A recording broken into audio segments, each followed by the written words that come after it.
কোনো দিন যেটা খাইনি আজকে আমরা সেটাই খাবো।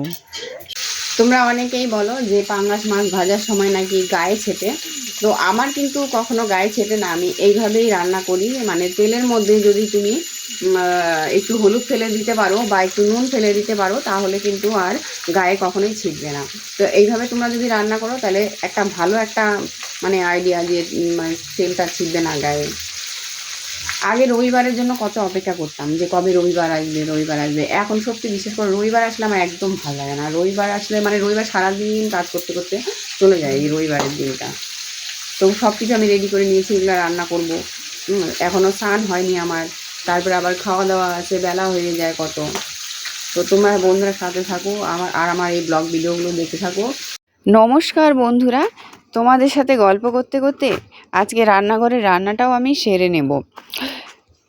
মাছটা আমি আগেই ধুয়ে রেখেছিলাম, আর মাছটা ধুয়েছি, সবজিটাও কেটে নিয়েছিলাম। তো এখন গল্প করতে করতে রান্নাটাও করে ফেলবো। প্রত্যেক দিন কি একই রকম খাবার খেতে মন চায় বলো? রোজ রোজ একই খাবার না, একদমই না।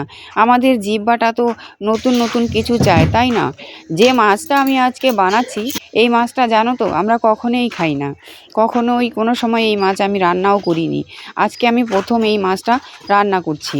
আমার বাবা এই মাছটা নিয়ে আসছে, হয়তো ওনার খেতে মন চেয়েছিল তাই নিয়ে আসছে। আর তো দেখি আমি ফার্স্ট টাইম পাঙ্গাস মাছ বানাচ্ছি, কেমন হয়। অনেক বড় এই মাছটা আর প্রচণ্ড তেল।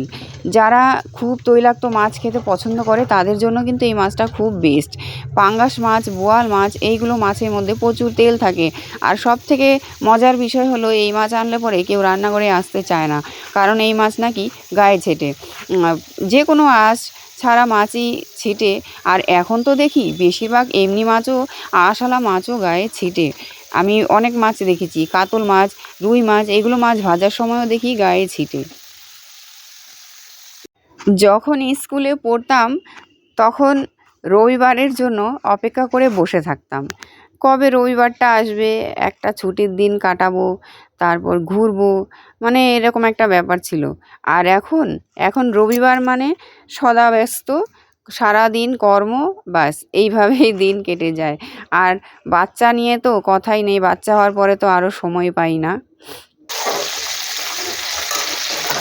তো মাছ ভাজছি, কতগুলো মাছ আমার ভাজা হয়েও গেছে। আর কত তেল উঠে গেছে, আগেই বলেছিলাম যে এটা অনেক তেল, পুরো তেল তেল হয়ে গেছে।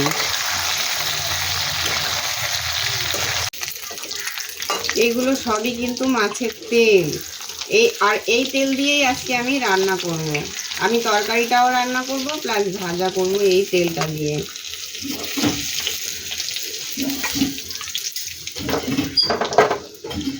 আমি আরেকটু হলুদের মধ্যে দিয়ে দেবো যাতে গায়ে না ছেপে।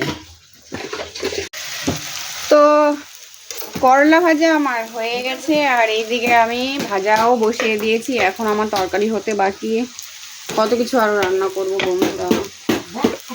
তো সবার শেষে আমি মাছের ঝোল বসিয়ে দিলাম। মাছের ঝোল কষাতে কষাতে আমি অন্যান্য কাজগুলোও সেরে নিয়েছিলাম, ততক্ষণে মাছের ঝোল আমার ডকবক করে ফুটছে।